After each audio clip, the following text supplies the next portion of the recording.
അർജുന്റെ തിരോധാനവുമായി ബന്ധപ്പെട്ട അന്വേഷണം അവിടെ ഒരു വഴിതെറ്റി നിൽക്കുക, അല്ലെങ്കിൽ എങ്ങോട്ടാണ് പോകേണ്ടതെന്നുള്ളതിനെ സംബന്ധിച്ച് രൂപമില്ലാതെ അങ്ങനെ അവസാനിച്ച് നിൽക്കുകയാണ്. ഇപ്പോൾ കഴിഞ്ഞ ദിവസം നേവിയുടെ ഭാഗത്തു നിന്ന് ഒറ്റപ്പെട്ട ഒരു ശ്രമം ഉണ്ടായതായിട്ടാണ് നമ്മൾ മനസ്സിലാക്കുന്നത്. ഈ അന്വേഷണം യഥാർത്ഥത്തിൽ ഇതിൻ്റെ പൂർണ്ണമായ അർത്ഥത്തിലേക്ക് അർജുനെയും ലോറിയെയും അതോടൊപ്പം അവരുടെ ജീവൻ നഷ്ടപ്പെട്ട മറ്റുള്ളവരെയും ഒക്കെ സംബന്ധിച്ച ഒരു വ്യക്തത വരുന്നതിന് വേണ്ടിയിട്ടുള്ള ഒരു ശ്രമത്തിലാണ് മനാഫ് എന്നാണ് ഞാൻ മനസ്സിലാക്കുന്നത്. കോടതിയുടെ ഒരു ഇടപെടലിൻ്റെ ഭാഗമായി അവിടെ ജില്ലാ ഭരണകൂടം കൊടുത്ത ഒരു മൊഴിയുടെ ചുവട് പിടിച്ചുകൊണ്ടാണ് അന്വേഷണം തടസ്സപ്പെട്ടിരിക്കുന്നത്.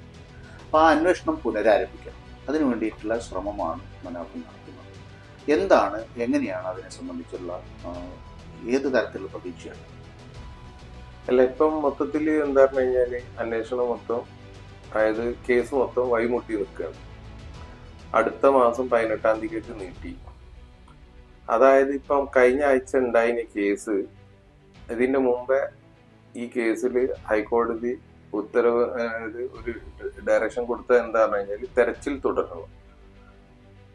ഈ 3 പേരെ കാണാത്ത 3 പേരെയും തെരച്ചിൽ തുടരണമെന്നാണ് കൊടുത്തത്. ആദ്യം ഞാൻ ചോദിക്കട്ടെ, ഈ കേസുമായി ബന്ധപ്പെട്ട സ്റ്റേക്ക് ഹോൾഡേഴ്സ് എന്ന് പറഞ്ഞുകൂടാ, ഇതിലുള്ള ഇരകൾ ഞങ്ങളല്ല ഈ കേസ്, ഇതുമായി എന്തെങ്കിലും ബന്ധമുണ്ടോ? കേസ് കൊടുത്താൽ ഒരു ബന്ധമില്ല. കേസ് കൊടുത്ത ആള് ഒരു സ്വമേധയാ കൊടുത്തതാണ് ഈ കേസ്. ഈ കേസ് ഇപ്പം കൊടുത്ത് ഈ കേസിന്റെ ഒരു സീരിയസ്നെസ് അത്രയും പ്രാധാന്യമുള്ള കേസ് ആയതുകൊണ്ടായിരിക്കും പുള്ളിക്കാരൻ ഈ കേസ് കൊടുത്തിട്ടുണ്ടാവുക. ഈ കേസ് കൊടുത്തു കഴിഞ്ഞ് ഈ കേസ് കർണാടക ഹൈക്കോടതിയിലേക്ക് എത്തി. കർണാടക ഹൈക്കോടതി ആദ്യ ഘട്ടത്തിൽ തന്നെ കേസിൽ തെരച്ചിൽ തുടരണം എന്ന് പറഞ്ഞിട്ടാണ് പറഞ്ഞത്. തെരച്ചിൽ തുടരണം എന്ന് പറഞ്ഞിട്ട് ഇതിന് മറുപടിയായിട്ട് പിന്നീട് എന്തായി എന്ന് പറഞ്ഞു കഴിഞ്ഞാൽ കേസിൽ എന്തായി പറഞ്ഞാൽ അവിടുത്തെ കാലാവസ്ഥ മോശമാണ്, വെള്ളത്തിന് ഒഴുക്ക് കൂടുതലാണ്, വെള്ളത്തിന്റെ അടിയിൽ വിസിബിലിറ്റി ഇല്ല. അതിന് ഒരു പിൻബലം എന്നുള്ള നിലക്ക് ഈശ്വർ മലപ്പേന്റെ ചില സംസാരങ്ങൾ എടുത്തു. അതിനെന്താക്കി എന്ന് പറഞ്ഞാൽ അത് പുള്ളിക്കാരൻ ഉദ്ദേശിച്ചത് ഇത്രേ ഉള്ളൂ. അവിടെ എന്താ പറഞ്ഞു കഴിഞ്ഞാൽ ചെയ്യുന്ന ജോലി കുറച്ച് ഭാരിച്ചതാണെന്ന് അറിയിക്കാൻ വേണ്ടി ഒരു സ്വാഭാവികമായിട്ടും എല്ലാവരും ചെയ്യുന്ന ഒരു കാര്യമാണ്. ആ കാര്യം പുള്ളിക്കാരൻ ചെയ്തു, അത്രേ ഉള്ളൂ. പക്ഷേ ഇതൊക്കെ കൂടി എന്തായി എന്ന് പറഞ്ഞു കഴിഞ്ഞാൽ ഇതിനെ എന്താ പറഞ്ഞു കഴിഞ്ഞാൽ ഇതിനെ പ്രതിരോധിച്ച് നിൽക്കാനും നമ്മളെ ഭാഗത്തുനിന്ന് ഒരു ശ്രമം നടത്താൻ ഞങ്ങളെ കൊണ്ടും കഴിഞ്ഞില്ല. കാരണം ഞങ്ങൾ ഈ കേസിൽ സത്യത്തിൽ കേസ് ഞങ്ങൾ കൊടുത്തിട്ടില്ല. കൊടുത്തത് ഒരു മൂന്നാമത്തെ കുടുംബവും അതുപോലെ തന്നെ മനാഫുമായി ബന്ധപ്പെട്ട കക്ഷികളല്ലേ. അതായത് ഞങ്ങൾ ആ ഒരു സമയത്ത് കേസിൽ കക്ഷി ചേരാനാണോ മനാഫ് ഉദ്ദേശിക്കുന്നത്? അതിൽ കക്ഷി ചേരാതെ ഞാൻ സെപ്പറേറ്റ് ആയിട്ട്, കാരണം എനിക്ക് എന്റേതായ കേസ് ഫയൽ ചെയ്യണം എന്നാണ് എന്റെ ആഗ്രഹം. അപ്പം ഞാൻ അതിലേക്കാണ് ഇമ്പോർട്ടന്റ് കൊടുക്കുന്നത്. ഇപ്പൊ നമ്മൾ നാളെ വക്കീലുമായിട്ട് സംസാരിച്ച് അങ്ങനെ സാധ്യമാണെന്ന് പറഞ്ഞു. സാധ്യമാണ്. അതെ, സാധ്യമാണ്. ഇതിൽ ആകെ ലിമിറ്റഡ് കാര്യങ്ങൾ മാത്രമേ ഈ കേസിലുള്ളൂ. അപ്പൊ നമുക്ക് എന്താ പറഞ്ഞാൽ നമുക്ക് ഡീറ്റെയിൽഡ് ആയിട്ടുള്ള കാര്യങ്ങളിലേക്ക് പോകേണ്ടതുണ്ട് ആ കേസിന്റെ. അപ്പം ഞാൻ ആ രൂപത്തിലേക്ക് പോവാന്ന് വിചാരിച്ചു. പിന്നെ എന്താ കഴിഞ്ഞാൽ ഇപ്പൊ ഈ ലാസ്റ്റ് വന്ന സമയത്ത്, കേസ് വന്ന സമയത്ത് ഈ അവിടെയുള്ള ഈ ജില്ലാ ഭരണകൂടം പറയുന്ന കാര്യങ്ങൾ മുഴുവൻ തെറ്റായ വിവരമാണെന്ന് ഞമ്മളെ ഭാഗത്തുനിന്ന് അത് പറഞ്ഞ് മനസ്സിലാക്കി കൊടുക്കാൻ ഞമ്മളെ കൊണ്ട് കഴിഞ്ഞില്ല. പിന്നെ ഇതേമാതിരത്തെ ഒരു ആള് വെള്ളത്തിന്റെ അടിയിൽ പോയി മരണപ്പെട്ടാലും അതിന്റെ ഒരു എന്താ പറയുക സീരിയസ്നെസ് മനസ്സിലാക്കിയിട്ട് ഈ കേസ് ഒരിക്കലും ഒരു മാസം നീട്ടി വെക്കാൻ പാടില്ലാത്തതാണ്. കാരണം ഒരു 1 വീക്ക് തന്നെ ഇത് ഉണ്ടാക്കേണ്ടിയിരുന്നു, അടുത്ത കേസ് വിളിപ്പിക്കേണ്ടിയിരുന്നു. അതെ. പിന്നെ ഞാൻ ചോദിക്കുന്നത്, ഈ കേസിൽ ഇങ്ങനെ ഒരു ദുരന്തം നടന്നിട്ട് അത് ചെറിയ ഒരു പോർഷൻ മല ഇടിഞ്ഞു പോയ ഒരു ദുരന്തമാണ്. ഇതില് പല ദുരൂഹതകളുള്ള ഒരു സംഭവമാണ്. നമ്മൾ കുറെ സംഭവങ്ങൾ 144 ഏർപ്പെടുത്തി, മാധ്യമങ്ങൾക്ക് അവിടേക്ക് വിലക്ക്, അവിടെ ഡ്രോൺ പറത്താൻ പാടില്ല എന്നുള്ള നിബന്ധന, ആളുകളെ മുഴുവൻ വടം കെട്ടിത്തിരിക്കുക, അതുപോലെ തന്നെ റെസ്ക്യൂ ഓപ്പറേഷൻസിന് വരുന്ന ആളുകളെ മുഴുവൻ അവിടേക്ക് പിന്നെ അനുവദിക്കാതിരിക്കുക, ഇങ്ങനെ തുടങ്ങി നിരവധിയായ നമ്മൾ കേട്ടുകേൾവില്ലാത്ത കാര്യങ്ങളാണ് ഒരു ദുരന്തമുഖത്ത് നടക്കുന്നത്. അതെ, ഇതിന്റെ നേരെ വ്യത്യസ്തമായിട്ടുള്ള ഒരു കാര്യമാണ് നമ്മൾ വലിയ തോതിലുള്ള മലയിടിച്ചിലും ഉരുൾപൊട്ടലുണ്ടായ വയനാട്ടിൽ വന്നില്ല. നമ്മള് പേഴ്സണലി ഞാൻ ഇങ്ങനത്തെ എല്ലാ സ്ഥലത്തും റെസ്ക്യൂ പ്രവർത്തനത്തിനും മറ്റുള്ളതിനും ഒക്കെ താല്പര്യപൂർവ്വം പോകുന്ന ആളുകളാണ് നമ്മളൊക്കെ. 2018 വെള്ളപ്പൊക്കം ആയാലും മറ്റുള്ള പല ദുരന്തങ്ങളും നമ്മൾ കേട്ടതാണ്. ഇതിലൊന്നും ഇല്ലാത്ത കാര്യങ്ങളാണ് ഇപ്പൊ സാറ് പറഞ്ഞ ഈ കാര്യങ്ങളൊക്കെ. ഇതന്നെയാണ് ഇതിന്റെ ഏറ്റവും വലിയ ഒരു നിഗൂഢത, ദുരൂഹത വർദ്ധിപ്പിക്കുന്നത് അല്ലേ? ഇതിൽ മൊത്തം ആരെന്നറിയാത്ത ഒരാൾ പോയി കേസ് കൊടുക്കുക എന്ന് പറയുന്നത് ദുരൂഹതയുണ്ടോ? മേ ബി അതിന് ആ കേസിന് എന്തോ ഒരു പേര് പറഞ്ഞു, മറ്റേ കൊളക്കാടൻ അങ്ങനെ എന്തോ പറഞ്ഞിട്ടാണ് ആ കേസിന് പറയാൻ നോക്കുന്നത്. ഇങ്ങനെ കൊടുക്കണ കേസിന് ഈ കേസ് കൊടുത്തതിലൊന്നും തെറ്റില്ല. ആ കൊടുത്ത മനുഷ്യൻ നല്ല ഉദ്ദേശത്തിൽ തന്നെ ആയിരിക്കും കൊടുത്തിട്ടുണ്ടാവും. പക്ഷെ ഇതിന്റെ സീരിയസ്നെസ് എന്താണെന്ന് കഴിഞ്ഞാൽ നമുക്ക് ആളെ കിട്ടിയിട്ടില്ല ഇതുവരെ. നമ്മളെ ഓൾറെഡി അവിടുത്തെ ഭരണകൂടം വേട്ടയാടി കൊണ്ടിരിക്കുകയാണ്. ഞങ്ങളെ ആളുകളെ അവിടേക്ക് പരിസരത്തേക്ക് അടുപ്പിക്കുന്നില്ല, മാധ്യമ പ്രവർത്തകരെ അടുപ്പിക്കുന്നില്ല. ഇങ്ങനെയൊക്കെ എന്താ പറഞ്ഞു കഴിഞ്ഞാല് വളരെ ഒരു എന്താ സങ്കീർണമാക്കി കഴിഞ്ഞു. ഈ ഒരു സിമ്പിൾ കാര്യത്തിന് ഇത്ര സങ്കീർണമാക്കി കൊണ്ടുപോകേണ്ട ആവശ്യമില്ല. അതെ, പോരാത്തതിന് നിങ്ങളുടെ മേൽ ആക്ഷേപവും, നിങ്ങളാണ് തിരച്ചിൽ വഴിതെറ്റിച്ചത്, അല്ലെങ്കിൽ പിന്നെ ഇതിന്റെ തെരച്ചിലില് പിന്നെ ഈ ഈ വഴി തെറ്റിച്ചെന്ന് പറഞ്ഞത് അവിടുത്തെ കർണാടക SP ആണ് പറഞ്ഞത്. ഈ കർണാടക SP 4 ദിവസം വരെ ഞങ്ങൾ ആ പരിസരത്ത് നമ്മൾ ഓരോ കൈയും കാലും പിടിച്ച് നടന്നീന്. ആ സമയത്ത് അന്ന് കോരിച്ചെരുവിനെ മയത്ത് പോലും നമ്മൾ ഓരോ ജീപ്പിന്റെ അടുത്ത് പോകുമ്പോൾ റീൽസ് കണ്ടിരിക്കുക എന്നല്ലാതെ ഞമ്മക്ക് യാതൊരു തരത്തിലുള്ള. പിന്നീടാണ് ഇവർക്ക് മനസ്സിലായത് ഇത് എന്താണ് കഴിഞ്ഞാൽ ഒരു മലയാളി ഉൾപ്പെട്ട സ്ഥിതിക്ക് ഇത് മൊത്തം കേരള ഇളകി വരുന്നുണ്ട്. അപ്പോഴാണ് എന്താക്കി 4ാമത്തെ ദിവസം 10:30 മണിക്ക് FIR ഇടാൻ ഇങ്ങോട്ട് വിളിച്ച് പിന്നാലെ നടന്നിട്ട് പോലും അവര് എന്താ പറയാ ഈ നായ്ക്കളെ ആട്ടണമാതിരി ആട്ടി പോ പറഞ്ഞിട്ട് ഇവിടെ നല്ല വണ്ടി ഇല്ല പറഞ്ഞിട്ട് അങ്ങനെ ആട്ടിട്ട് ഞാൻ കെഞ്ചിക്കിന് നമ്മള് ഇവരോട്. ഈ ഒരു ലോറി മിസ്സിംഗ് ആണ്, ലോറിന്റെ ഉള്ളിൽ ആ ഡ്രൈവർ ഉണ്ട്, നമ്മൾ ഡ്രൈവർ മിസ്സിംഗ് ആണ് എന്നിട്ട് ഇവരെല്ലാരും ഇപ്പൊ ഇതന്നെ കർണാടക മിനിസ്റ്റർ, റവന്യൂ മിനിസ്റ്റർ, അവരെ നിയമസഭയിൽ അങ്ങനെ അതില് സംസാരിച്ചത്, വിധാനസഭയിൽ സംസാരിച്ചത് 3 ടാങ്കർ ലോറി അപകടത്തിൽപ്പെട്ടിട്ടുള്ളൂ. അതിൽ 2 ടാങ്കർ ലോറി പുഴയിലേക്ക് പോയി, 2 ടാങ്കർ ലോറി ലോഡഡാ, ഒരു ടാങ്കർ ലോറി വെള്ളത്തിന്റെ മേലേക്ക് നിൽക്കുന്നുണ്ട്, പൊങ്ങി കണ്ടത്. ആ ലോറി, ആ ടാങ്കർ ലോറി എന്താക്കി ലീക്കിംഗ് ഉണ്ടായിരുന്നു. ആ ലീക്ക് അടച്ച് ഒരു ഇതാക്കി. 2ാമത്തെ വെള്ളത്തിൽ പോയ ടാങ്കർ ലോറിയുടെ ഒരു ഉത്തരമില്ല. ഇതന്നെ ആ വീഡിയോ കയ്യിലുണ്ട്. ഇതേമാതിരി തന്നെ 2 ടാങ്കർ ലോറി കാലിയാണെന്ന് പറഞ്ഞുകൊണ്ട് കാർവാർ കളക്ടർ വീഡിയോ ഉണ്ട്. ടോട്ടൽ 3 ടാങ്കർ ലോറി അപകടത്തിൽ. അവിടെ എവിടെയും നമ്മളെ ലോറിനെ പറ്റിയിട്ട് പറഞ്ഞിട്ടേ ഇല്ല. നിയമസഭയ്ക്കകത്തും പറഞ്ഞിട്ടില്ല. ഇല്ല. ഇത് ആ സമയങ്ങളിലൊക്കെ നമ്മൾ വിളിച്ചു പറയുന്നുണ്ട് നമ്മളെ ലോറി മിസ്സിംഗ് ആണെന്ന്. ഒരു പരിഗണന പോലും നൽകിയിട്ടില്ല. ഇത് തിടുക്കപ്പെട്ട ഈ 4 ദിവസം തിടുക്കപ്പെട്ടിട്ട് ഇവര് എന്തൊക്കെയൊക്കെ അവിടെ മൂടി മറച്ചുകൾ. ഇതാണ് നമ്മള് പലവട്ടം എല്ലാവരോടും പറയുന്നത്. 4 ദിവസം നമ്മൾ വൈദ്യുതിച്ച് പറഞ്ഞാൽ 4 ദിവസം നമ്മൾ അവിടേക്ക് കയറ്റിയിട്ട് പോയില്ല. മര്യാദ ഇത് മൈൻഡ് ചെയ്തിട്ടില്ല. കയറ്റുന്നതിനൊന്നും ബുദ്ധിമുട്ട് എന്ന് പറയാൻ പറ്റില്ല. നമ്മളെ കാര്യമൊന്നും നോക്കില്ല. ആ ഭാഗത്തേക്ക് പോകാൻ പറ്റില്ല. അവർക്ക് താല്പര്യം ഹൈവേ ക്ലിയർ ചെയ്യാന്നുള്ളതാണ്. ഹൈവേ ക്ലിയർ ചെയ്ത് പെട്ടെന്ന് എന്താ പറഞ്ഞ ഈ പ്രശ്നത്തിനെ ഒതുക്കി തീർക്കണം. ഈ അവിടെ എന്തൊക്കെയോ പ്രശ്നങ്ങൾ ഉണ്ടായിട്ടുണ്ടാവും, അത് നമ്മളെ കൺസേൺ അല്ല. പക്ഷെ ആ ഹൈവേ ക്ലിയർ ചെയ്തിട്ട് ഇത് പുറലോകത്ത് എത്താതെ ഇതിനെ മൂടാൻ വേണ്ടിയിട്ടുള്ള ശ്രമം നന്നായി നടത്തി. അങ്ങനെ നിൽക്കുമ്പോഴാണ് എന്താ പറയുക, അവരെ ഭാഗ്യക്കേട് എന്ന് പറയാലോ, ഒരു മലയാളി ആയിക്കോട്ടെ പെട്ടുപോയി. അതോട് കൂടിയിട്ട് കളി മുഴുവൻ മാറി. പക്ഷെ ആ കളി പൂർണ്ണമായിട്ടും പുറലോകത്തേക്ക് എത്തണമെങ്കിൽ ഇനിയും മുന്നോട്ടേക്ക് പോകണം. അന്വേഷണം പൂർണ്ണമായിട്ടും മുന്നോട്ട് പോകേണ്ടതുണ്ട്. ഉണ്ട്. അതിന് എന്താവണം എന്ന് പറഞ്ഞു കഴിഞ്ഞാല് കർണാടക ഹൈക്കോടതിന്റെ ഭാഗത്ത് നിന്ന് സ്ട്രോങ് ആയിട്ട് ഞങ്ങൾക്ക് എന്താവണം ഒരു സപ്പോർട്ട് കിട്ടിയാലേ ബാക്കിയുള്ള കാര്യങ്ങൾ മുന്നോട്ട് പോവുള്ളൂ. അതിന് രാഷ്ട്രീയക്കാരും ഞങ്ങളെ കൂടെ നിന്ന് തരണം. ഇത് എന്താണെന്നുള്ളത് അറിഞ്ഞിട്ട് ഒരു പാവം അർജുൻ മാത്രല്ല 11 പേര് മരണപ്പെട്ടു പോവുകയാണ്. എന്തൊക്കെ ചെറിയ കുട്ടിയൊക്കെ ഉണ്ട്. എന്താ ആ 2 കുട്ടികളൊക്കെ ലക്ഷ്മണന്റെ മക്കള് ഞങ്ങള് സ്ഥിരം നമ്മളെ സ്ഥലമാണ്. അതായത് ഞാൻ അതിന്റെ ഒരു മാസം മുന്നേ ഫാമിലി ആയി പോയിട്ട് ഭക്ഷണം കഴിച്ച് കഥ പറഞ്ഞ് ആ കുട്ടികളെ കളിക്കുന്ന കുട്ടികളെ അതാണ് ഇത്ര ഇമോഷണൽ അറ്റാച്ച്മെന്റ് ഞമ്മക്ക്. മലയാളം നല്ല സംസാരിക്കും ലക്ഷ്മണേട്ടൻ. അവിടുത്തെ ദോശയും ചമ്മന്തി ഒക്കെ ഫേമസ് ആണ്, സാമ്പാറും ഒക്കെ. ഇങ്ങനെയൊക്കെ ഉള്ള സമയത്ത് ഈ കുട്ടികള് ഇവരൊക്കെ മരണപ്പെട്ട ഒരു കേസ് ഇത്ര നമ്മളെ പൗരന്മാരല്ലേ, കേരളത്തിലെ പൗരന്മാരായ പോട്ടെ ഇന്ത്യയിലെ ഏത് പൗരനായിക്കോട്ടെ അവർക്ക് ഒരു എന്താ പറഞ്ഞു കഴിഞ്ഞാല് അറ്റ്ലീസ്റ്റ് ഓലെ മരണത്തിന് ശേഷമെങ്കിലും ഒരു മാന്യമായി ബഹുമാനിക്കണം. അതെ അതെ, അവർക്ക് നീതി കിട്ടുക എന്നുള്ളത് വളരെ പ്രധാനമാണ്. അത് വേണം. മനാഫിനെ പോലെ ഒരു പിന്നെ നടത്തുന്ന ശ്രമം, ഇപ്പൊ കോടതി ഉൾപ്പെടെ നടത്തുന്ന ശ്രമം അർജുന് മാത്രമല്ല നീതി തേടിത്തരുന്നത്.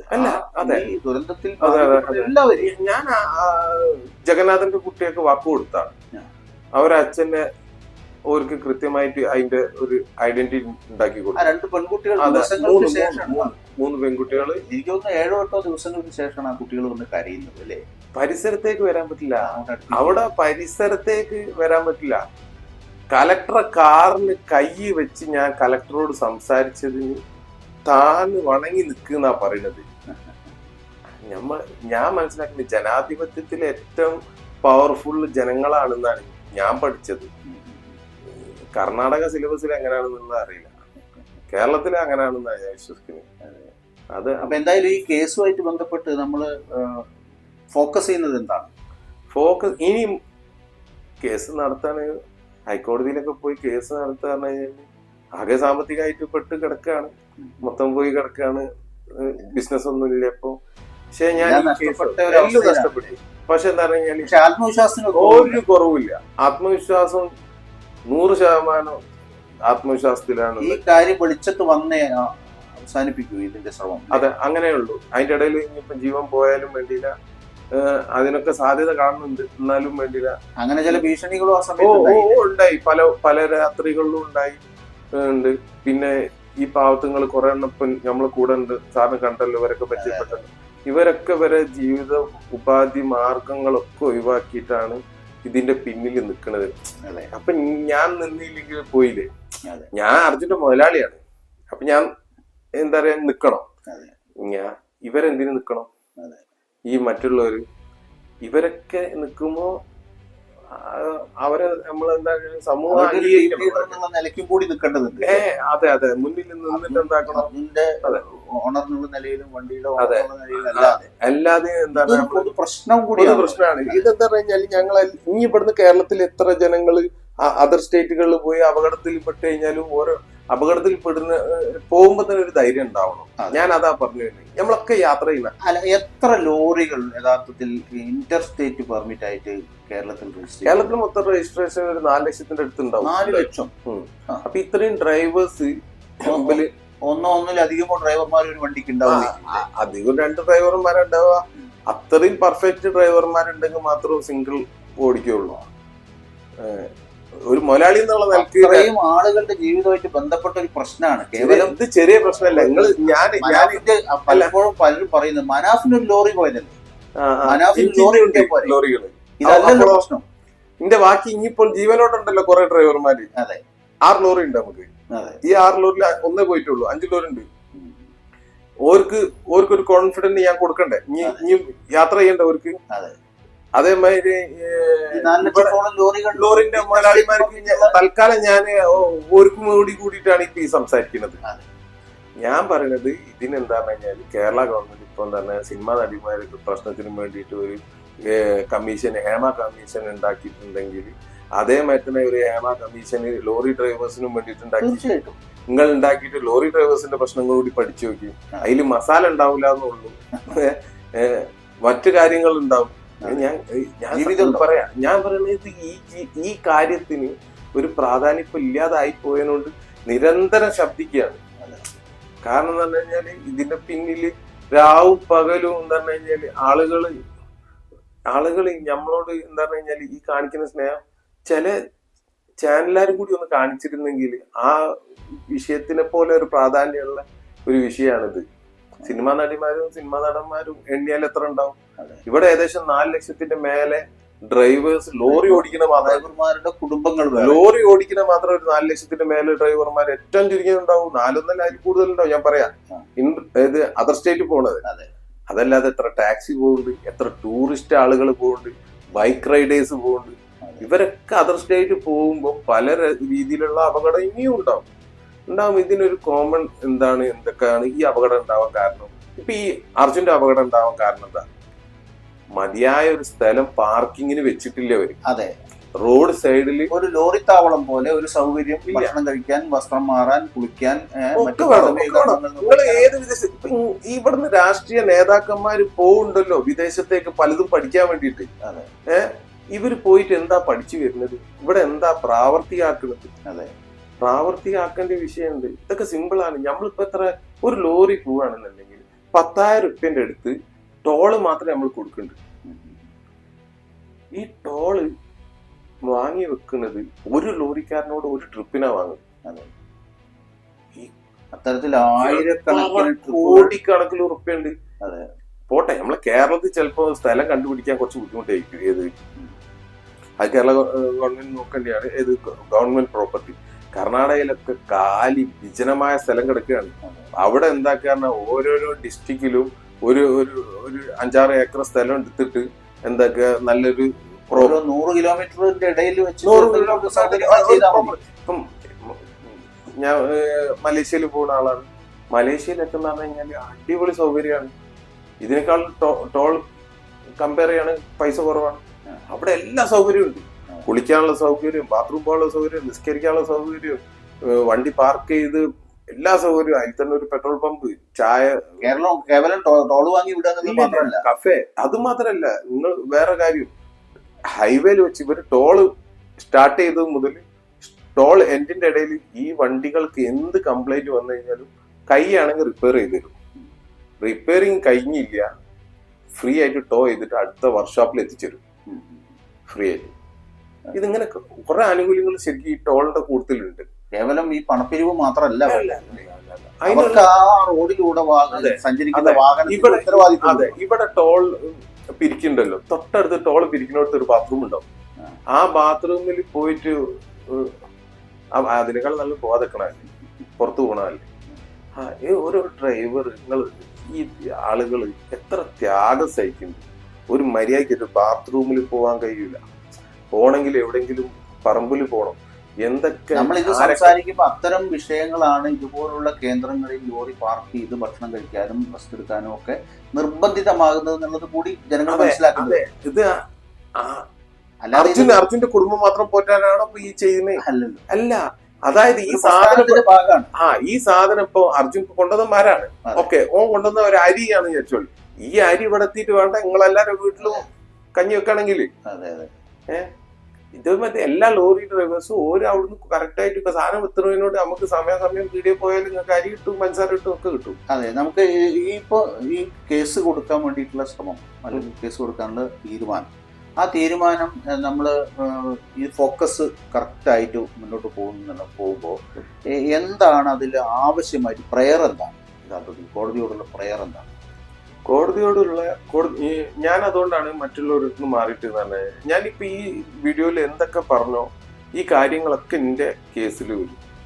അതേമാതിരി തന്നെ ഈ കേസിൽ IRB എന്ന് പറഞ്ഞ കമ്പനിയാണ് ആ ഹൈവേ മൊത്തം ഇതാക്കുന്നത്, നിർമ്മിച്ചതും ആ ടോള് പിരിച്ചു വാങ്ങുന്നതും. ഈ IRBന്റെ എന്താ പറയാ തെറ്റായ നിർമ്മാണ രീതിയാണ്. 90 ഡിഗ്രിയിലും ചില സ്ഥലത്ത് 90 ഡിഗ്രി കഴിഞ്ഞിട്ട് ഇങ്ങോട്ട് എത്രയൊക്കെ പറയാന്ന് അറിയില്ല. ഇങ്ങനെ വരെ മല കട്ട് ചെയ്തിട്ടാണ് അവിടെ വെച്ചത്. ഈ അപകടം ആര് വരുത്തി വെച്ചതാണ്? അർജുൻ വരുത്തി വെച്ചല്ലോ. ഈ IRBന്റെ ഇതുകൊണ്ടാണല്ലോ ഈ അപകടം ശാസ്ത്രീയമായ റോഡ് നിർമ്മാണമാണ് ഹൈവേയുടെ കാര്യത്തിൽ ഉണ്ടായിട്ടുള്ളത്. ഈ അതുകൂടി അന്വേഷണത്തിന്റെ പരിധിയിൽ അത് വരുത്തണം. ഈ IRBക്കെതിരെ എന്താണ് ഈ മരണപ്പെട്ട 11 പേർക്കും നഷ്ടപരിഹാരം ഒരു എന്താ പറഞ്ഞാൽ വേറെ രൂപത്തിൽ കർണാടക ഗവൺമെന്റ് 5 കൊടുത്തത് അല്ലല്ലോ, IRB എന്ത് കൊടുത്ത്? അതെ, ഈ റോഡ് നിർമ്മാണ ചുമതലയുള്ള കമ്പനിക്ക് ഉത്തരവാദിത്വം. നല്ലൊരു എമൗണ്ട് IRBന്റെ അടുത്ത് വാങ്ങും. പിന്നെ ഓക്കെ, എന്തായാലും ഇപ്പൊ എന്താണ് ഈ ലക്ഷ്മൺ നായക്ക് നീങ്ങി ആരുമില്ല, 4 ആളും പോയി. പക്ഷെ പോവാത്ത എന്താണ് ഇവരെ ഡിപ്പെൻഡ് ചെയ്തിരിക്കണ ജഗന്നാഥന്റെ ഫാമിലി ആയിക്കോട്ടെ, അർജുന്റെ വൈഫ് ആയിക്കോട്ടെ, മറ്റു ഇങ്ങനെ കുറെ ആൾക്കാരില്, ലോകേഷിന്റെ അമ്മയും ബ്രദേഴ്സും, അങ്ങനെ കുറെ ആൾക്കാരുണ്ട്. ഇവർക്കൊക്കെ കറക്റ്റായിട്ട് ഇനി ഓലെങ്ങനെ ജീവിക്കും? കറക്റ്റായിട്ടുള്ള ഒരു നഷ്ടപരിഹാരം മാത്രം പോരാലോ, ഓർക്കൊരു ജോലി കൊടുക്കണം. അപ്പൊ നമ്മളിപ്പോ മനാഫ് നീങ്ങുന്നത് അർജുന്റെ ഒരു പ്രശ്നത്തിൽ നിന്ന്, അല്ലെങ്കിൽ സ്വന്തം ലോറിയുടെ ഒരു വിഷയത്തിൽ നിന്ന് തുടങ്ങി യഥാർത്ഥത്തിൽ ശിരൂരിൽ നീതി ലഭിക്കാതെ പോയ ആളുകളുടെ ആവശ്യം കൂടി മുന്നിൽ വെച്ചുകൊണ്ട് അതിനു വേണ്ടിയിട്ടുള്ള സ്റ്റാർട്ടിങ് മുതൽ തന്നെ. കാരണം എന്താ കഴിഞ്ഞാല് മനുഷ്യനായ ആർക്കും അവിടെ പോയി നിന്ന് കഴിഞ്ഞാല് നമുക്ക് ഇതിനെ മൊത്തം ഒരു അർജുനിലേക്ക് ഒതുക്കാൻ കഴിയില്ല. കാരണം എന്താ പറഞ്ഞാൽ ഞാൻ ജഗന്നാഥന്റെ വീട്ടിൽ പോയതാണ്. നമ്മളെ നാട്ടിൽ പോലും ഉണ്ടാവില്ല എത്ര ദാരിദ്ര്യം പിടിച്ച വീട്. ഞാൻ ജിതിനെയും കൂട്ടിയിട്ട് അർജുന്റെ അളിയനെയും കൂട്ടിയിട്ട് ജഗന്നാഥന്റെ അടുക്കളയിൽ പോയി ഭക്ഷണം ഉണ്ടാക്കിയിട്ട് കാലങ്ങളായി. അതായത് നമ്മൾ പോണ ദേശം ഒരു 30 ദിവസം കഴിഞ്ഞിട്ടുള്ള സമയത്താണ്. 1 മാസത്തോളം ആ വീട്ടിൽ മര്യാദയ്ക്ക് ഒരു പ്രോപ്പർ ഭക്ഷണം വരെ ആയിട്ടുങ്ങളുടെ അടുപ്പ് ഇങ്ങനെ വിറകടുപ്പാ, കാലിയായി കിടക്കുക. എങ്ങനൊക്കെയോ ജീവിക്കും. ആരോ കഞ്ഞി വെച്ചിട്ട് എന്തോ കൊണ്ടേ കൊടുത്തിട്ട് ജീവിക്കാണ്. 4 പെണ്ണുങ്ങൾ, 3 മക്കളും ഒരു ഭാര്യയും. അയാളെ എന്ത് ജീവിതമായിരിക്കും? പൊട്ടിപ്പൊളിഞ്ഞ ഇതേ IRB ഈ റോഡ് ഉണ്ടാക്കാൻ മുന്നേ ബോംബ് വെച്ച് പൊട്ടിച്ചിട്ട് വീടുകളൊക്കെ പൊട്ടി കീറിക്കുന്നു. ആ ഹൈവേന്റെ സൈഡിൽ തന്നെ വീട്. ഒരു പരാതി നൽകിയിട്ട് ആരും തിരിഞ്ഞു നോക്കാനില്ല. ഓട്ടോമാറ്റിക് ആയിട്ട് എന്താ വേണം പ്രതികരിച്ചു പോകുമല്ലോ. നമ്മൾ എന്താ പറഞ്ഞു കഴിഞ്ഞാല് രാഷ്ട്രീയക്കാരായാലും ആരായാലും വേറെ എന്തെങ്കിലും കട്ടോ മുടിച്ചോ പോയിക്കോളി, ഒരു കുഴപ്പമില്ല. പക്ഷെ എന്താ പറഞ്ഞ ഇങ്ങനത്തെ കാര്യങ്ങൾ പ്രോപ്പർ ആക്കിയിട്ടില്ലെങ്കിൽ ജനങ്ങൾ ചോദ്യം ചെയ്യുന്ന വേണം. ആരുമില്ലാത്തവർക്ക് നമ്മളെ കുറെ ആൾക്കാർ ഉണ്ടാവണം. ഓക്കെ, നമ്മൾ ഈ ഒരു സംസാരം, നമ്മൾ ഈ കേസ് ഹൈക്കോടതിയെ സമീപിക്കുമ്പോൾ അതിൻ്റെ പരിപൂർണമായ രീതിയിലുള്ള വിജയത്തിലേക്ക്, ഈ കേസിൻ്റെ സമഗ്രമായിട്ടുള്ള എല്ലാ തലങ്ങളെയും സ്പർശിക്കുന്ന രീതിയിലേക്കുള്ള ഒരു വിധി ഞാൻ അതേമാതിരി തന്നെ എന്തായാലും കർണാടക ഹൈക്കോടതിയിൽ പോയി കൈയാണെങ്കിൽ സ്വയം ബാധിക്കും. കോടതിയിൽ സ്വയം ബാധിക്കാനുള്ള തയ്യാറെടുപ്പിലാണ് ഞാൻ കോൺഫിഡന്റാ. എനിക്ക് കുറച്ചൊരു സഹായം കൂടി ആരെയും തരാണെന്നുണ്ടെങ്കിൽ തരാന്ന് പല ആൾക്കാരും പറഞ്ഞു. അപ്പൊ എന്താ പറഞ്ഞു കഴിഞ്ഞാല് മനാഫ് ഇവരെ ഏറ്റവും വലിയ പ്രശ്നം എന്താ പറഞ്ഞു കഴിഞ്ഞാൽ ലോറി മുതലാളിക്ക് ഭാഷകളെല്ലാം അറിയുന്നു. അതും പെട്ടുപോയി ഇവര്. കാരണം എന്താ പറഞ്ഞു കഴിഞ്ഞാൽ ഞാൻ കന്നഡ പറയുന്നതും ഹിന്ദി പറയുന്നതും ഒരേ ടൈമിൽ ഒരു സാധാരണക്കാരന് ഇത്രയും ഭാഷ ഇത്രയും ചാനലിൽ ഞാൻ സംസാരിച്ചു. കന്നഡ ചാനലിന് ഇന്റർവ്യൂ കൊടുക്കും, മലയാള ചാനലിന് ഹിന്ദി കൊടുക്കും, ഹിന്ദി ചാനലിന് കൊടുക്കും, ഇംഗ്ലീഷ് ചാനലിന് കൊടുക്കും. ഈ 4 ചാനലിലും തുരുതുരാ സംസാരിച്ചു. ഇതൊന്നും ഒരു പ്രതീക്ഷയില്ല. ഇത് ഒതുക്കി പോണ ഒരു വിഷയം അല്ല. ഈ ഒതുക്കുന്നതിന്റെ ഭാഗമായിട്ട് ചില സാമ്പത്തികമായിട്ടുള്ള ഓഫറും മനാഫിന് അങ്ങനെ ഉത്തരവാദപ്പെട്ട എനിക്ക് ഓഫർ അങ്ങനെയല്ല. എന്നോട് പറഞ്ഞത് മനാഫ് ഈ തെരച്ചിൽ നിർത്താൻ എഴുതി ഒപ്പിട്ട് തന്നാൽ മനാഫിന്റെ ഭാഗത്തുനിന്ന് നമ്മള് അർജുന് കൊടുക്കാമെന്ന് ഉദ്ദേശിച്ച 5 ലക്ഷം റുപ്യ ചെക്ക് വാങ്ങിത്തരാം, ഒരു ബോണ്ട് ഒപ്പിടും വേണം. ഇൻ കേസ് അർജുന് എങ്ങാനും ജീവനോടെ വന്നാൽ ഈ തന്ന 5 തിരിച്ചു തരണം. ഞാൻ പറഞ്ഞു 10 ലക്ഷം റുപ്യ തിരിച്ചങ്ങോട്ട് തരാം, ഓനങ്ങോട്ട് എടുത്തന്നാൽ. ഇവര് ഇവര് വിചാരിക്കുന്ന ഈ 5 എന്ന് പറയുന്നത് എന്താ? കർണാടകയിൽ ചിലപ്പോ 5 ലക്ഷം റുപ്യക്ക് ചിലപ്പോ 5 ഏക്കർ സ്ഥലം കിട്ടും. ഇവിടെ 5 ലക്ഷത്തിന് 1 സെന്റ് കിട്ടൂല. അതാ നാട് വ്യത്യാസം മനസ്സിലാക്കണവര്. കേരളം എപ്പോഴെങ്കിലും ഒന്ന് ഓരോരുത്തർ കഴിഞ്ഞിട്ട് പറയണമെന്നുണ്ട്. കം ടു കേരള എന്ന് പറഞ്ഞു. ഒന്ന് കണ്ടോട്ടെ. അല്ല, അങ്ങനെ അവര് കരുതിയത് ഒരു സ്വാർത്ഥ മോഹിയായ അല്ലെങ്കിൽ സ്വന്തം കാര്യം മാത്രം നോക്കുന്ന ഒരാളാണ്. മൊത്തം എന്താ പറഞ്ഞു കഴിഞ്ഞാല് ഞാൻ ഈ ഫീൽഡ് മനസ്സിലാക്കിയത് കറപ്റ്റഡാ. അവിടെ കറപ്ഷൻ ഭയങ്കര കൂടുതലാണ്. കമ്പയർലി കേരള നല്ല കറപ്ഷൻ ഉണ്ട്. കാരണം എന്ന് പറഞ്ഞു കഴിഞ്ഞാല് ഇവരെന്തോ ഒന്ന് ആദ്യം വാങ്ങിപ്പോയിക്കണ ആരോടും, അതാണ് സത്യം. എന്താന്ന് നമുക്കറിയില്ല. ഇല്ല, എന്തോ വാങ്ങി. കാരണം എന്താണ്, ഓരോ കളികൾ മുഴുവൻ അങ്ങനെയാണ്. എല്ലാ അത്ഭുതമുള്ള കയറ് കണ്ട് വണ്ടിന്റെ അടിയിൽ വണ്ടി കെട്ടിയ കയറ് വണ്ടിയോട് കൂടിയിട്ടുണ്ട് എന്ന് ഈശ്വർ മൽപ്പെ പറയുകയാണെങ്കിൽ പിന്നെ ദ്രുതഗതിയിൽ പണി നടക്കണ്ടേ? അതെ, പിന്നെ ആ ഭാഗത്തേക്ക് പോവാൻ ഞാൻ എന്റെ മനസ്സിനോട് പറഞ്ഞു, ഇത്രയും കഷ്ടപ്പെട്ടത് ഇന്നത്തേക്ക് സഫലമായി. കാരണം എന്ന് പറഞ്ഞു കഴിഞ്ഞാൽ ഇനി ഇവർക്ക് നിർത്താൻ കഴിയില്ലല്ലോ ഈ തെരച്ചില്. ഇനി അർജുന എടുത്ത് തെരഞ്ഞു വരുമല്ലോ, അത് ഞാൻ ഉറപ്പിച്ചതേ. ഞാൻ അതുവരെ എനിക്ക് എല്ലാ ദിവസവും സംശയം വരെ, പക്ഷെ ഈ കയറോട് കൂടിയിട്ട് ഞാൻ ഉറപ്പിച്ചു ഇനി ഒന്നും ചെയ്യാൻ കഴിയില്ലല്ലോ, ഇനി അവൻ എടുക്കണല്ലോ. അങ്ങനെ നിൽക്കണോടത്തൊന്നും നിൽക്കുക, സ്റ്റോപ്പ്. അതായത് ചില വിഷയങ്ങൾ അങ്ങനെയാണ്. അതായത് ഒരു ടീം, ഒരു സിസ്റ്റം മര്യാദയ്ക്ക് പ്രവർത്തിച്ചു കഴിഞ്ഞാൽ നീതി നിഷേധിക്കപ്പെടുക തന്നെ ചെയ്യും. അത് നമ്മൾ എത്ര തലകുത്തി വന്നാലും. പക്ഷെ ആ നീതി എന്തായാലും കോടതിയിൽ നിന്ന് വീണ്ടും തിരിച്ചു ഇതേപോലെ ഇപ്പോഴും എനിക്ക് എന്താന്ന് കഴിഞ്ഞാല് അവിടുത്തെ കലക്ടർ, SP ഇങ്ങനെ കുറച്ച് ആളുകളെ, പോലീസിലുള്ള കുറച്ച് ആളുകളെ മാറ്റി നിർത്താതെ ഇത് ഒരിക്കലും ഉണ്ടാവില്ല, ഇതിന്റെ പൂർണ്ണ രൂപത്തിൽ എത്തൂല. റെസ്ക്യൂ ടീം തന്നെ പല ആളുകളും പറയുന്നുണ്ടല്ലോ, ഇപ്പം നല്ല വെയിലാണ്, ഈ ലക്ഷ്മൺ നായക്കിന്റെ കടന്റെ ബാക്കിൽ നിന്ന് എറുമ്പുകൾ പോകാൻ തുടങ്ങിട്ട് അവിടെ ഡെഡ് ബോഡിയുടെ സാന്നിധ്യം ഉണ്ടെന്ന് സംശയിക്കുന്നുണ്ട്, സ്മെല്ലുണ്ട് എന്ന് പറയുന്നുണ്ട്. ഇപ്പൊ വെയില് നല്ല ചൂടായപ്പോ സ്മെല്ല് വരാൻ തുടങ്ങിയിരിക്കണേ. എവിടുന്നാ മണ്ണിന്റെ അടിയിൽ നിന്നാണെന്നാ പറയുന്നത്. അപ്പൊ അതൊക്കെ എന്താന്ന് കഴിഞ്ഞാൽ ഇപ്പൊ കേരള ഗവൺമെന്റ് ഇപ്പൊ എന്താന്ന് കഴിഞ്ഞാല് വയനാട്ടില് ഇങ്ങനെ ദുരന്തം നടന്നു, എവിടെ തെരയാൻ ഇപ്പം പറഞ്ഞാൽ പോലും കേരളത്തിലെ ഗവൺമെന്റ് അത് തെരഞ്ഞു കാണിച്ചു കൊടുക്കുന്നുണ്ട്. അതെ അതെ, ഇപ്പൊ നമ്മള് ആ അപകടത്തിൽപ്പെട്ട ഏത് താരതമ്യം ചെയ്താൽ ഇതിന്റെ എത്രയോ മടങ്ങ് മണ്ണിടിച്ചിലുണ്ടായ ദുരന്തമാണ്. അതെ, ഞാൻ 2 സ്ഥലത്ത് പോയ ആളാണല്ലോ. ഇതിനെ ഒരിക്കലും കമ്പയർ ചെയ്യാൻ പറ്റില്ല. ഇതൊരു ചെറിയ മണ്ണിടിച്ചില്, ഇത് മറ്റേത് എന്താണ്, അത് തമ്മിൽ നല്ല വ്യത്യാസം. അവിടെ എന്താ പറയാ, ഇവിടത്തെ ഒരു എന്താണ്, ഒരു ദുരന്തം വന്നു കഴിഞ്ഞാല് പ്രതിപക്ഷ ആയിക്കോട്ടെ ഭരണപക്ഷ ആയിക്കോട്ടെ മറ്റുള്ള പാർട്ടികളായിക്കോട്ടെ ഒറ്റക്കെട്ട. അവിടെയാണ് നമുക്കും സംശയം ഉണ്ടാവുന്നത്. അതായത് അവിടേക്ക് കടക്കാൻ പറ്റില്ല, 144 പാസ്സാക്കുന്നു, ബാക്കിയുള്ളവർ അനുവദിക്കുന്നില്ല മാധ്യമം. അതേസമയം വയനാട്ടിൽ നമ്മൾ കണ്ടത് ഇതിന്റെ എല്ലാത്തിന്റെയും ഒരു ഒഴുക്കല്ലായിരുന്നു. അതേസമയം അതിനേക്കാൾ സാഹസികമായി ചെയ്യേണ്ട പ്രവൃത്തി, രക്ഷാപ്രവർത്തനം, നൂറുകണക്കിന് ആളുകൾ, ആയിരക്കണക്കിന് ആളുകളുടെ. അതെ, എന്റെ ജ്യേഷ്ഠനൊക്കെ പോസ്റ്റ്മോർട്ടത്തിനൊക്കെ ജ്യേഷ്ഠനൊക്കെ ഉണ്ടായിരുന്നു. അതെ, എന്തെങ്കിലും ഒരു പരിശീലനം ലഭിക്കാത്ത ആളുകൾ മനസ്സ് മാത്രമാണ് അവർ കൊടുക്കുന്നത്.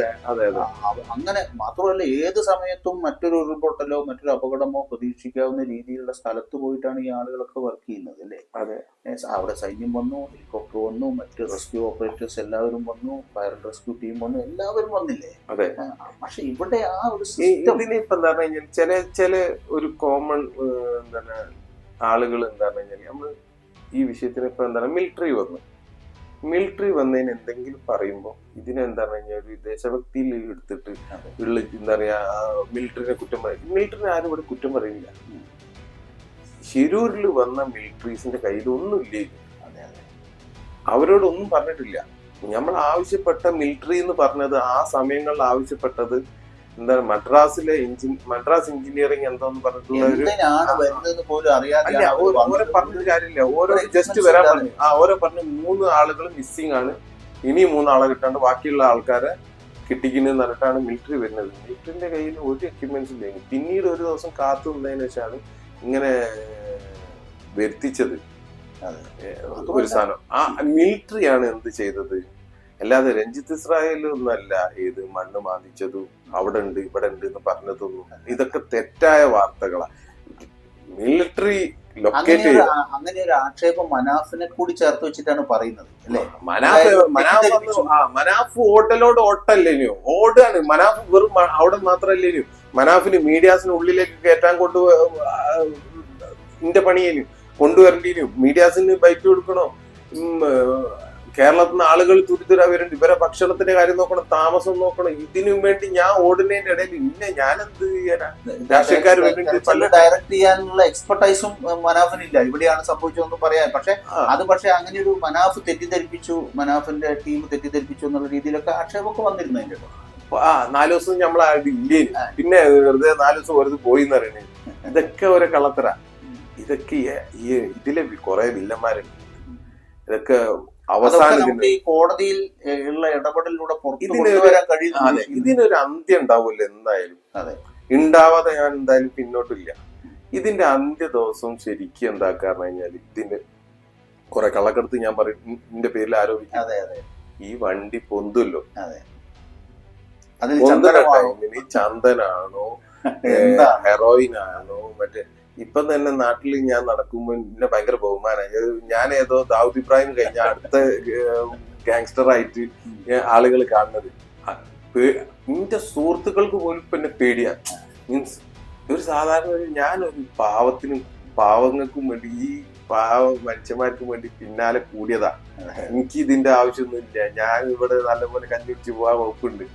ഞാൻ ഇവർക്ക് വേണ്ടി മനുഷ്യത്തിന് വില കൊടുത്തിട്ട് ഞാൻ കൂടിയത്. പിന്നെ ഇതൊക്കെ കൂടി ആക്കിയിട്ട് എന്റെ കൂടെ ഉള്ള സുഹൃത്തുക്കൾ അണ്ടർവേൾഡ് ഡോണാണ് വിചാരിച്ച് നിൽക്കുകയാണ്.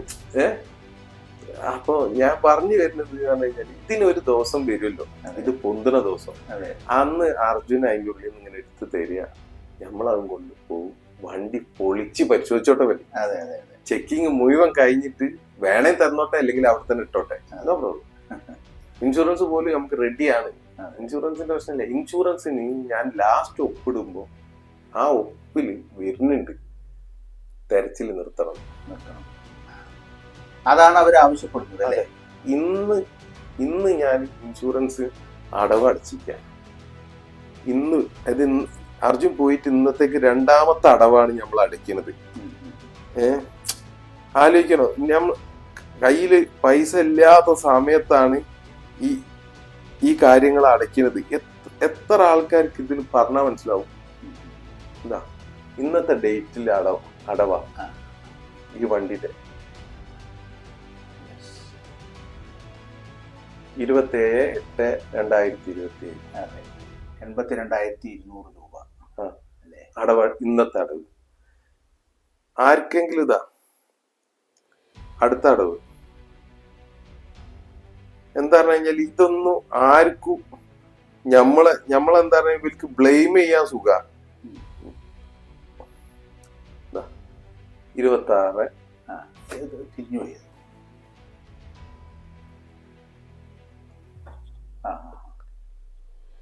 26/6/2024 അല്ലേ? അതും 82,000 രൂപ. എല്ലാം കൈ നടക്കിയ അവിടെ പോലും വേണമെങ്കിൽ നമുക്ക് ബാങ്കിനോ പറയാ, വണ്ടി പോയാലുണ്ട് ചിലൂര്, പോയി എടുത്തോളി, നമ്മൾ ഇനി എന്തടയ്ക്കാനാന്ന് പറയാം. ഒരാളെ പോലും വിഷമിപ്പിക്കരുതെന്ന് വിചാരിക്കുന്ന ആൾക്കാരാണ്. ക്ലിയർ ആണ് എല്ലാ കാര്യവും. ഇനി ആര് വേണമെങ്കിലും ചെറിയ കച്ചവടക്കാരനാ ഞാൻ, ഇന്ന് ഇനി ഏതാള് വന്ന് വേണേ അന്വേഷിച്ചോട്ടെ സാർ, ഒരു പ്രശ്നവുമില്ല. എന്ത് ചെയ്തു. ഓക്കെ, എന്തായാലും മനാഫിന്റെ ഈ പോരാട്ടം സാധാരണഗതിയിൽ നമ്മൾ കണ്ടിട്ടില്ലാത്ത തരത്തിലുള്ള ഒരു പോരാട്ടമാണ്. ഈ പോരാട്ടത്തിൽ അന്തിമ വിജയം മനാഫിനായിരിക്കുന്നുള്ള കാര്യത്തിൽ യാതൊരു സംശയവുമില്ല. അതിനു വേണ്ടിയിട്ടുള്ള കാര്യങ്ങളൊക്കെ കോടതി വഴിയും അല്ലാതെയും നീങ്ങട്ടെ എന്ന് ആശംസിക്കുന്നു.